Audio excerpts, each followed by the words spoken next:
Oh.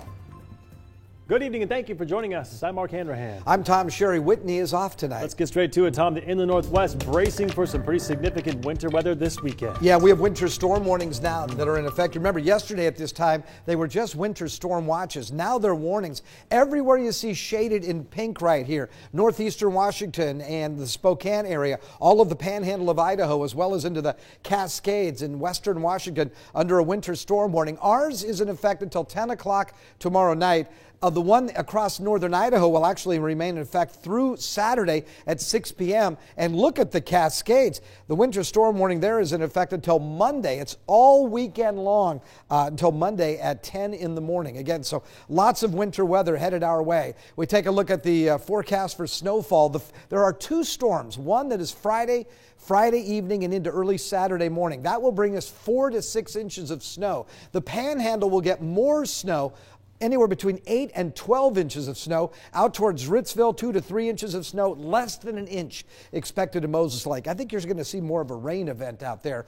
Up in north central Washington, Republic may get up to 4 to 6 inches of snow. Bonners Ferry, again, you'll be in that 8 to 12 inch range. And then a second storm is headed our way for Sunday, and that will bring us another 3 to 4 inches of additional snowfall. And then after that, it looks like we may see very cold air moving in next week with some bitter cold temperatures and strong winds. Could see some blowing snow next week as well. In the meantime, we'll look for colder temperatures tonight, some patchy freezing fog and a low of 23. Should see a daytime high of 35 on Friday. The heaviest snow will occur Friday afternoon, Friday evening, and then into Saturday. By Saturday afternoon, I think it gets sloppy as we look for a daytime high of 37.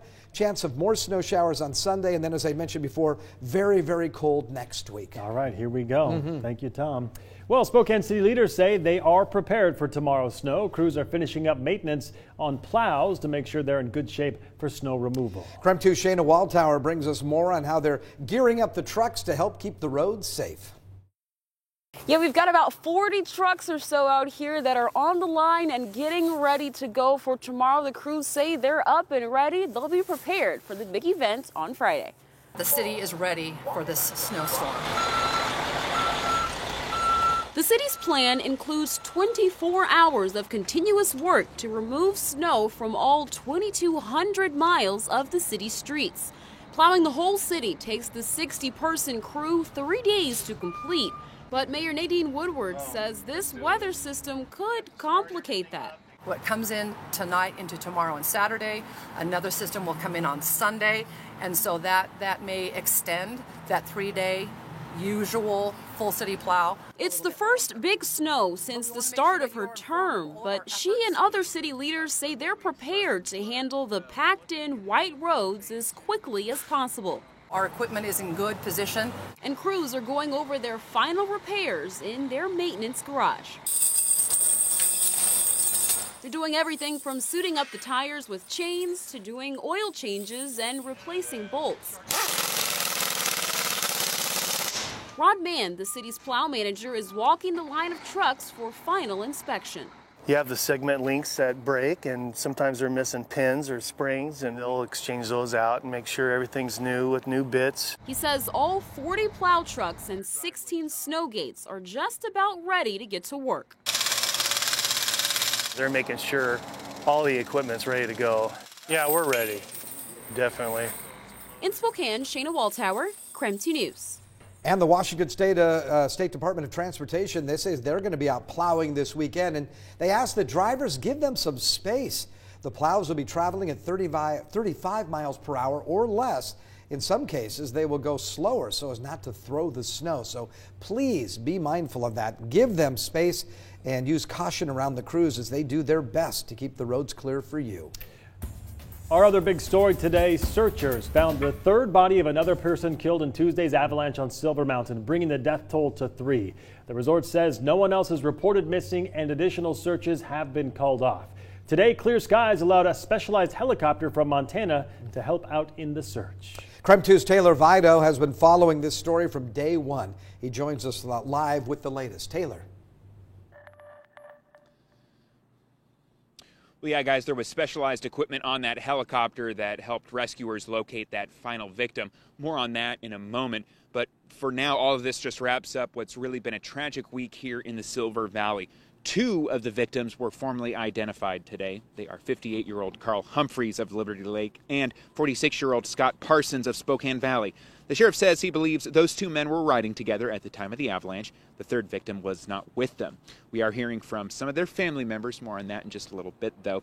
It was a little after noon today that authorities confirmed the person had been located. The body hadn't been recovered just yet or identified at last check. That was as of earlier this afternoon. But Silver Mountain says no one else is missing at this time. The helicopter that was helping out is 2 Bear Air, based out of Flathead County, Montana. They use specialized reflector technology designed for avalanche rescues. The Shoshone County Sheriff says over 125 searchers have assisted in this effort. There are also search dogs from across North Idaho, Montana, and Western Washington that were here as well. If there's one thing to take away from this tragedy, it's that several people stepped up to help. We're very fortunate in this Northwest. When there's a tragedy, everybody comes forward, either in our local community, whether it's food, whether it's volunteers wanting to help. Just a simple phone call, we get people from all over.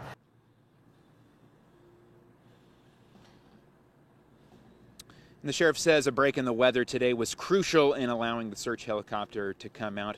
We can imagine it was helpful, for searchers on the ground as well. And we've just also recently learned within the last little bit of time that Silver will be opening delayed tomorrow. They will be opening at 9:15 tomorrow instead of their regular time, of course, due to everything that's been happening this week. Reporting live in Kellogg, Taylor Vito, KREM 2 News.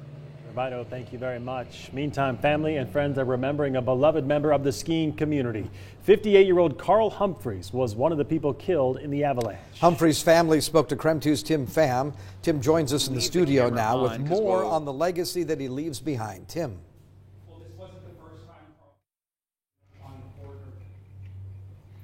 All right, Tim Pham's mic is having some issues. We'll go straight to his story now. No matter the season, if it involved being outdoors, that's where you'd find Carl Humphreys. Water skiing and surfing and wakeboarding and river rafting and skiing at Silver and Schweitzer. Humphreys was a bit of a thrill seeker, but was very calculated and knew the risk. So you can imagine the shock when his stepson, Derek Heyman, learned the news that his stepdad was caught in the avalanche. Skiing down that exact run is something that he did 1,000 times, and he loved every minute of it. The inland Northwest is home for Humphreys. He considered it the best place to raise a family, develop his career in the mortgage industry, and of course, live out his passion for the outdoors. He could still work really hard and play really hard.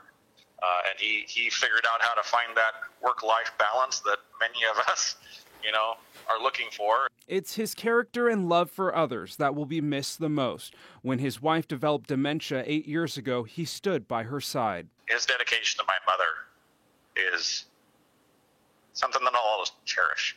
He did a job that nobody else could do, and he 100% stepped up to the plate and took care of my mom and 100% did the right thing, and I will always be grateful for that. He lived with passion in every aspect of his life. It was infectious, and how his family hopes others will live too. And I want him remembered as somebody who was, he probably would say, who was epic.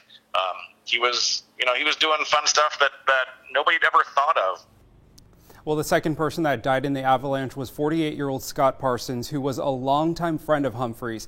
Carl Humphreys leaves behind his wife, stepson, and 2 grandchildren. They tell me they are meeting here in Spokane this week to make memorial arrangements and figure out if they'll set up a fund to support a local organization.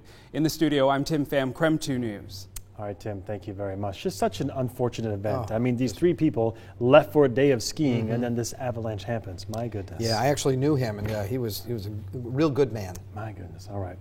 Well, there is no longer a threat of oil or hazardous material release in the Kootenai River. This after the BNSF train derailed and entered the waterway. Remember, that happened back on New Year's Day. Several agencies determined this afternoon that, quote, there is no longer a threat of release of petroleum products or other hazardous substances to the Kootenai River. The derailment that day was due to a rock slide early in the morning, causing oil from the train to spill into the river.